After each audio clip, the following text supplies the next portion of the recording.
Germany wants a bigger army, urgently. So it sent 18-year-old men a questionnaire, and thousands ignored it. Now, Berlin is threatening fines, because across Europe, the mood has shifted, and Germany's defense minister has a date circled on his calendar. The year he says Russia could strike a NATO member. The military questionnaires just got a lot more serious.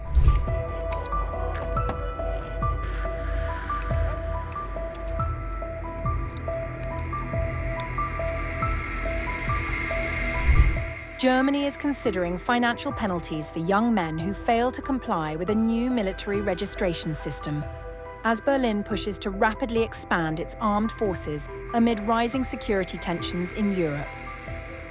According to a Der Spiegel report, around 10,000 young German men who ignored mandatory military questionnaires could face fines of approximately $294. The move is part of a broader recruitment drive launched by Defense Minister Boris Pistorius under Germany's new Military Service Modernisation Act. The law requires all 18-year-old men to complete an online questionnaire detailing their physical fitness, health condition, and willingness to serve in the Bundeswehr. Participation remains voluntary for women. German officials say the program is essential to expanding the Bundeswehr from roughly 185,000 active soldiers today to about 265,000 by 2035. According to Der Spiegel, about 91% of eligible men eventually completed the questionnaire after reminder notices were sent, but thousands still refused to respond. The warning letter sent by the military reportedly stated, "Anyone who acts unlawfully, who intentionally or negligently submits the declaration of readiness incorrectly or incompletely, may be subject to a fine." Germany's defense ministry has also made clear that non-compliance will not simply be ignored. In a statement cited by Der Spiegel, the German defense ministry said, "We will not accept the fact that not all young men have yet responded to the questionnaire. These men will be contacted again after a 4-week period. The men are obligated to complete the questionnaire." Officials say the questionnaire system is intended to help identify suitable candidates for voluntary military service. But the legislation also allows for future conscription mechanisms, including possible lottery-based call-ups if manpower shortages worsen. The issue has already sparked political backlash. Earlier this year, thousands of students protested in Berlin against measures they believe could pave the way for the return of compulsory military service, which Germany abolished in 2011. Berlin's military expansion plans have been repeatedly justified by warnings from senior German officials about a potential future confrontation with Russia. Chancellor Friedrich Merz has pledged to build the European Union's strongest conventional military force, while Pistorius previously warned that Russia could potentially threaten a NATO member state as early as 2028. Moscow has dismissed those claims as baseless and accused Germany of fueling militarization in Europe. Russian Foreign Ministry spokeswoman Maria Zakharova has warned that Germany's rearmament risks repeating historical tragedies associated with World War II. The recruitment campaign now highlights a broader challenge facing European governments: how to rebuild military capacity after decades of downsizing, while convincing younger generations to support expanded defense commitments.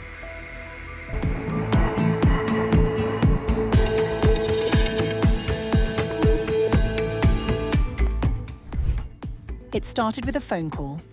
Then came the post. On April 30th, US President Donald Trump spoke by phone with Russian President Vladimir Putin. Hours later, he posted on Truth Social that the United States was studying and reviewing the possible reduction of troops in Germany, with a determination to be made over the next short period of time. The Pentagon had no idea it was coming. A congressional aide familiar with the situation told Politico. The Defense Department was not expecting it and has not been planning any kind of drawdown.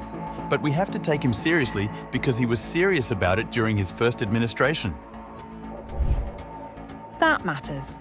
Because in July 2020, Trump ordered the withdrawal of 12,000 troops from Germany. Congress blocked it. Biden reversed it. But this time, the threat landed differently. It landed right in the middle of a war. The United States and Israel have been fighting Iran, and Europe, including Germany, Italy, and Spain, has largely refused to get directly involved. Trump has not forgotten that. The spark for this particular blow-up was German Chancellor Friedrich Merz. On Monday, April 28th, Merz told university students that the Americans had no strategy in Iran. The Americans clearly have no strategy, and the problem with conflicts like this is always that you don't just have to go in, you also have to get out again. We saw that all too painfully in Afghanistan for 20 years. We saw it in Iraq. So this whole affair is, as I said, ill-considered, to say the least. Trump responded the very next day on Truth Social, writing that Merz doesn't know what he's talking about. No wonder Germany is doing so poorly, both economically and otherwise. Then the troops post came, and it did not stop at Germany.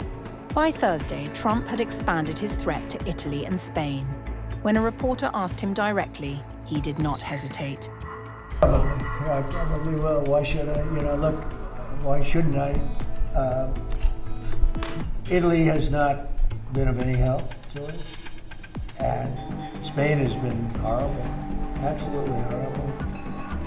It's NATO. Here is the thing about threatening to pull troops from Germany. It is far easier said than done. Germany hosts between 35,000 and 40,000 active duty American troops.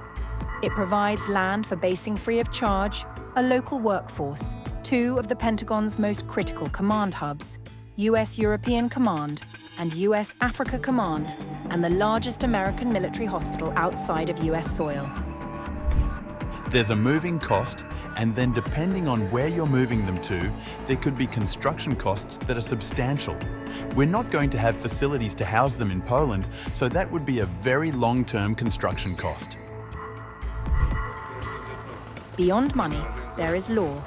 Defense legislation that became law in December bars the Pentagon from reducing total European troop levels below 76,000 without first certifying to Congress that doing so is in American security interests. And yet, Trump has done this before and gotten further than people expected. Senior Republicans on Capitol Hill sounded cautious rather than dismissive. Senator Kevin Cramer of North Dakota told reporters, "We need to hear more about the strategy behind this. Ramstein is a strategic, important base, so I'd have to hear more about pulling troops out of there." Meanwhile, inside Germany, the reaction ranged from quiet fury to barely concealed alarm. A senior German official, speaking anonymously, told Politico, Trump's policy of crude threats has reached its limits. His rhetoric has worn thin. Withdrawing US troops from Germany would severely weaken the US itself, and we wonder when the adults in DC plan to step back into the spotlight. Merz, for his part, tried to keep the temperature down publicly. On Thursday, standing at a German military base in Munster, he told reporters, As you know, this transatlantic partnership is particularly close to our hearts and to mine personally. But any hope of a quiet detente was swiftly undercut by Trump himself. And Germany, he's doing a terrible job. He's got immigration problems, he's got energy problems, he's got problems of all kinds, and he's got a big problem with Ukraine because they're in that mess. And he criticized me for doing the whole thing with Iran. But I said, would you like to have a nuclear weapon? What makes this moment different from 2020 is the context around it. Trump threatened NATO withdrawal multiple times in the last 2 months alone. A leaked internal Pentagon email reportedly outlined potential punishments for allies deemed insufficiently supportive of the Iran campaign, including a suggestion to seek Spain's suspension from NATO.